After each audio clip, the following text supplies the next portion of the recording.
Chinaba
uxolo izangathini kodwa lithi iBhayibheli onendodana unokuphila kanjalo ngena indodana akanako ukuphila ngoba kenzeka umuntu abe negama lokuthi aphila kanti ufile kanjani na ebusweni kaNkulunkulu ufile ngokuphila okuKristu akanako lithi iBhayibheli kanjalo nendodana onoKristu unophilo phakathi ethile lithi iBhayibheli bonke ababamukelayo wabaphamana ukuthi bathiwe bangabantwana bakaNkulunkulu kanjalo uMoya Oyingcwele uyafakazelana nabo ukuthi impela bangabantwana bakaNkulunkulu indaba bathatha ikhathi babe ukuphila kwabo esandleni sikaNkulunkulu base bafa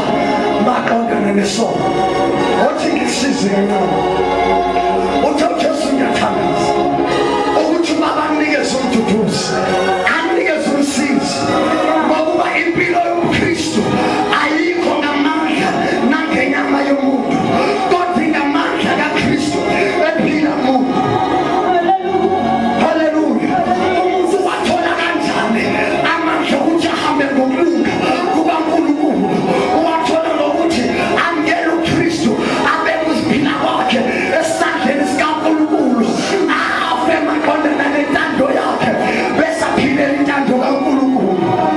Ngoba ingenzi ukuthi usaphila namanje beziningi izinto ebezingenzeka ukuthi ufe uyazi na ukuthi sonke wagula wehlelwa yingozi nangani kodwa uNkulunkulu yodwa into agcinele yona ukuthi ube ukuphila kwakho esandleni sakhe bese uthola ukuphila kwaphakathi ngokuba umvuzo wesono ungukufa kodwa isipho somusa singukuphila phakathi singamandla kaKristu esebenza empilweni wakho. Ngifuna ukuthandazana abantu abanjalo abathi namhlanje ngiyabeka ukuphila kwami esandleni sakho. Ziningi izinto kade sezihlule endleleni kodwa namhlanje lithi iBhayibheli namhlanje ndizokuba nawe. Inceka kaNkulunkulu iyashumayela uNkulunkulu uthi kimi iyaprofetha kade ngiphelile. Amen. Hallelujah. Hallelujah. Soke manje kusesinqumo somuntu ukuthi uyabeka yini lithi iBhayibheli mazise uNkulunkulu indlela zakho uzogada ahlahlemelise impumelelo yakho. Uyazazi lelo kodwa wena mazisi ukuthi umtshela konke usithobisa intando yakho kuNkulunkulu. Namhlanje ufuna ukuthandaza nabantu abashonjalo abathi mina Nkosi ngiyabeka ukuphila kwami esandleni sakho ngifuna ukuphilela wena.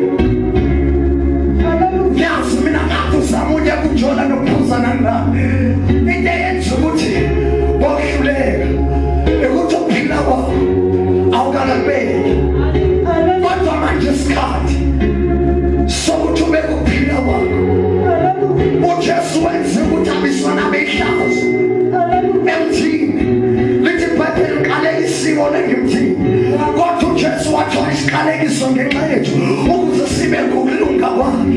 Kanjalo umuntu ukholwa ngenhliziyo bese kuba ngokulunga bese ivuma ngomlomo lento kube kusiviswa okusho ukuthi siyaqala bese sesiyibona ngathi ethile siyaphandle sesiyibona umuntu ehamba ngokulunga kaNkulunkulu bese engahambi ngamandla akhe ehamba ngamandla kaNkulunkulu ehamba nge-supernatural power. Hallelujah.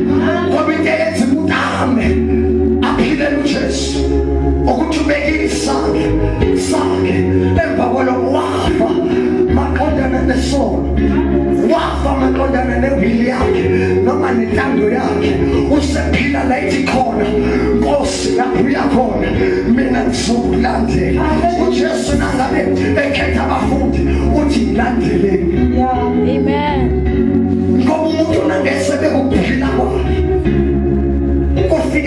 elandela khona uJesu babekhona abanye kuchapter 6 wathi uJesu nangabe bafundisi bathi izifundiso zakho zina bayeka bahlela kodwa uNkulunkulu namhlanje afuna ukubeka ukuphila kwakhe esandleni angeza ngaphambili sithandaze egameni likaJesu.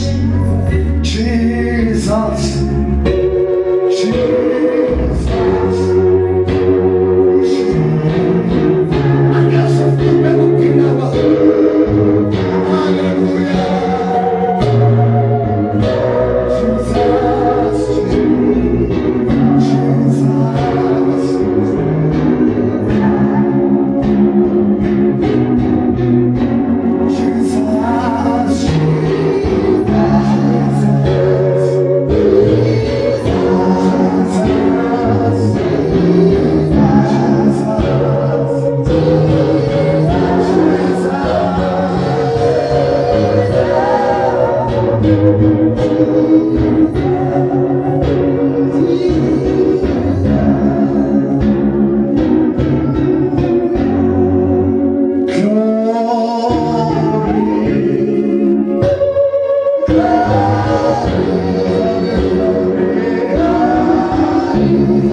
Hallelujah.